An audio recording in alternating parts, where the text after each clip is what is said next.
የአሜሪካ ፍርድ ቤት ኢትዮጵያንን ከሀገር ለማባረር የተያዘውን ቀጠሮ ለጊዜው አገደ። በዩናይትድ ስቴትስ የሚኖሩ በሺዎች የሚቆጠሩ ኢትዮጵያን ተፈጻሚ ሊሆንባቸው የነበረውን ከሀገር የማስወጣት ውሳኔ የፌዴራል ፍርድ ቤት ለጊዜው አገደ። በቦስተን የፌዴራል ዲስትሪክት ዳኛ የሆኑት ብራያን መርፊ ዛሬ አርብ ጥር 22 ቀን 2018 ዓ.ም ጃንዋሪ 30 2026 በሰጡት ውሳኔ የፕሬዝዳንት ዶናልድ ትራምፕ አስተዳደር ለኢትዮጵያን ተሰጥቶ የነበረው የጊዜያዊ የሕግ ከለላ ቲፒኤስ ለማቋረጥ የነበረው እቅድ ለጊዜው እንዲቆም አዘዋል። ዳኛው ይህንን ትዕዛዝ ያስተላለፉት የሀገር ውስጥ ደህንነት ሚኒስቴር ዲኤችኤስ ከለላውን ለማቋረጥ የሰጠው ፌብሩዋሪ 13 የመጨረሻ ቀን ከመድረሱ በፊት የቀረበውን የህግ ክርክር ለመስማት ተጨማሪ ጊዜ ለመስጠት እንደሆነ ገልጸዋል። ይህ የፍርድ ቤት ትዕዛዝ በዩናይትድ ስቴትስ የሚኖሩ ከ5000 በላይ ኢትዮጵያንን የሚመለከት ነው። እነዚህ ዜጎች በኢትዮጵያ በነበረው ጦርነትና ደህንነት ማጣት ምክንያት በሀገሪቱ እንዲቆዩ የጊዜያዊ ከለላ ተሰጥቷቸው የቆዩ ናቸው።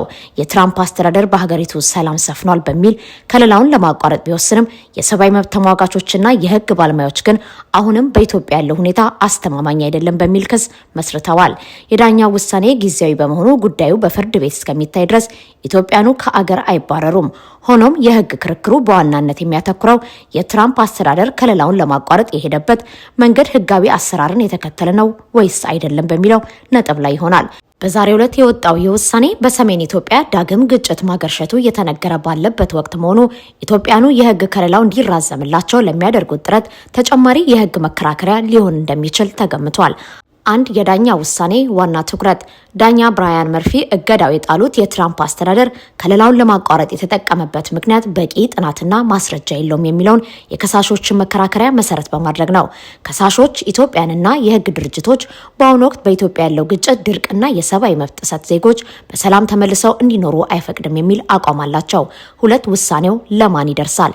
ከ5000 በላይ ኢትዮጵያን በዋናነት ሰኔ 12 ቀን 2024 እንደ አውሮፓውያን አቆጣጠርና ከዚያ በፊት በአሜሪካ ውስጥ የነበሩና በቲፒኤስ የተመዘገቡ ዜጎችን ይመለከታል። የስራ ፍቃድ ከቲፒኤስ ጋር ተያይዞ የተሰጡ የስራ ፍቃዶችም እስከ ፌብሩዋሪ 13 ድረስ ብቻ ያገለግሉ የነበረ ቢሆንም ይህ የፍርድ ቤት ውሳኔ ሰነዶቹ ለተወሰነ ጊዜ ክርክሩ እስኪያልቅ ህጋዊ ሆነው እንዲቀጥሉ መንገድ ይከፍታል። ሶስት ወቅታዊ የኢትዮጵያ ሁኔታና የህግ ክርክሩ ዳኛው ውሳኔውን በሰጡበት በዚህ ሳምንት በኢትዮጵያ በተለይም በጸለምትና ባላማጣ አካባቢ አዲስ ግጭት ማገርሸቱ በሰፊው እየተዘገበ ይገኛል። ይህ መረጃ ለኢትዮጵያኑ የህግ ጠበቆች ትልቅ ግብዓት ሆኗል። ምክንያቱም አሜሪካ አንድ ሀገር ከቲፒኤስ ዝርዝር ውስጥ የምታወጣው ዜጎች በሰላም ለመመለስ የሚያስችል ሁኔታ ሲፈጠር ብቻ በመሆኑ አሁን ግጭቱ ሀገሪቱ አሁንም ለዜጎች ስጋት መሆኗን ለማረጋገጥ ይረዳቸዋል። 4 ቀጣይ የሚጠበቁ እርምጃዎች። የመንግስት ይግባኝ። የትራምፕ አስተዳደር ዲኤችኤስ በዳኛው ውሳኔ ላይ ይግባኝ ሊጠይቅ ይችላል። አስተዳደሩ የስደት ፖሊሲን የማስፈጸም ስልጣን የፕሬዝዳንቱ ነው የሚል መከራከሪያ ሊያቀርብ ይችላል።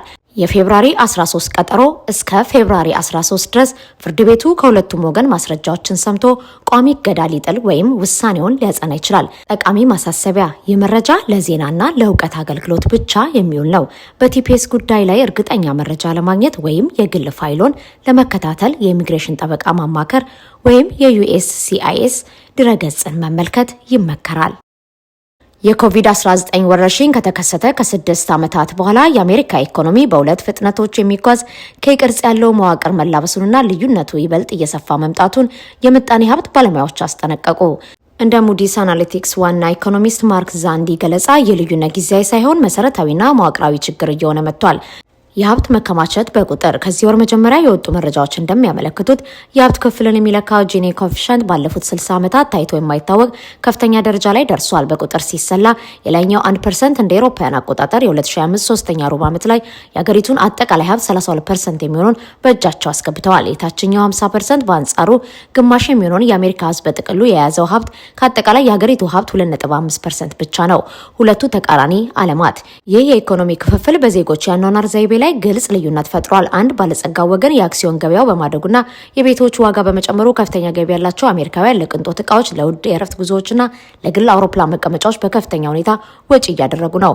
ሁለት መካከለኛውና ዝቅተኛው ወገን በአንጻሩ 80% የሚሆነው ህዝብ ባለፉት 6 ዓመታት የኑሮ ደረጃው ምንም አይነት ለውጥ አላሳየም። እንዲያውም የኑሮ ውድነቱ ከገቢያቸው በላይ በመሆኑ ለምግብ፣ ለቤት ኪራይና ለነዳጅ የሚያወጣው ገንዘብ እያታገላቸው ይገኛል። ባለሙያዎች እንደሚሉት የዚህ ክፍፍል መሰረት የተጣለው ከበርካታ አስርት ዓመታት በፊት ቢሆንም እንደ አውሮፓውያን አቆጣጠር የ2008ቱ የዓለም የፋይናንስ ቀውስና የቅርቡ የኮቪድ ወረርሽኝ ልዩነቱን አባብሰውታል።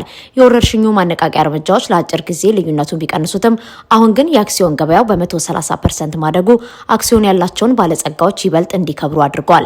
ይህ የኢኮኖሚ መዋቅር ለምን ትላልቅ የአየር መንገዶች የቅንጦት አገልግሎቶችን ለማስፋፋት እየተሽቀዳደሙ፣ በሌላ በኩል ደግሞ ፈጣን ምግብ ቤቶች ፋስት ፉድ በርካሽ ዋጋ ምግብ ለማቅረብ እንደሚጥሩ ማብራሪያ የሚሰጥ ሆኗል። የአሜሪካ የፌዴራል መስሪያ ቤቶች የገንዘብ ምንጭ ዛሬ እኩለ ሌሊት ላይ ሊያበቃ በመሆኑ መንግስት በከፊል ስራ የማቆም አደጋ ተደቅኖበታል። ምንም እንኳን በሴኔቱ በኩል ስምምነት ላይ ቢደረስም የህዝብ ተወካዮች ምክር ቤት እስከ ሰኞ ድረስ ወደ ዋሽንግተን እንደማይመለስ በመጠበቁ ስጋቱ አይሏል። ትናንትና ሐሙስ የዴሞክራት ሴናተሮች ከዋይት ሀውስ እና ከሪፐብሊካን መሪዎች ጋር በመነጋገር ለ5 መስሪያ ቤቶች የበጀት አቅርቦት እንዲቀጥል ስምምነት ላይ ደርሰዋል።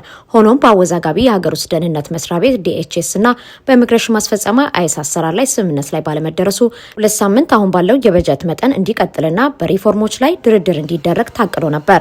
ይህ እቅድ ግን በሪፐብሊካኑ ሴናተር ሊንዚ ግራሃም ተቃውሞ ገጥሞታል። ግራሃም ስምምነቱ መጥፎ ውል ሲሉ የጠሩት ሲሆን በሴኔቱ ህጉን በፍጥነት ለማሳለፍ ደግሞ የሁሉም ሴናተሮች ስምምነት የግድ ይላል። የሴኔቱ አናሳ መሪ ቻክ ሹመር ምክር ቤቱ በመንግስት ፋይናንስና በኢሚግሬሽን መስሪያ ቤት ICE አሰራር ዙሪያ በፍጥነት ድምጽ እንዲሰጥ ጥሪ አቅርበዋል። በሌላ በኩል የህዝብ ተወካዮች ምክር ቤት አናሳ መሪ ሐኪም ጄፍሪስ የኢሚግሬሽን ማስፈጸሚያ ኃይሉ ከቁጥጥር ውጪ ሆኗል በሚል በ2 ሳምንት ውስጥ ጥብቅ ሪፎርሞች እንዲያደርጉ ግፊት እያደረጉ ነው። ዴሞክራቶች ከሚጠይቋቸው ሪፎርሞች መካከል የኢሚግሬሽን መኮንኖች የሰውነት ላይ ካሜራ እንዲያደርጉ፣ ሰዎችን በቁጥጥር ስር ለማዋል የፍርድ ቤት ትዕዛዝ እንዲኖር፣ መኮንኖች ጭንብል እንዳያደርጉ የሚሉ ይገኙበታል።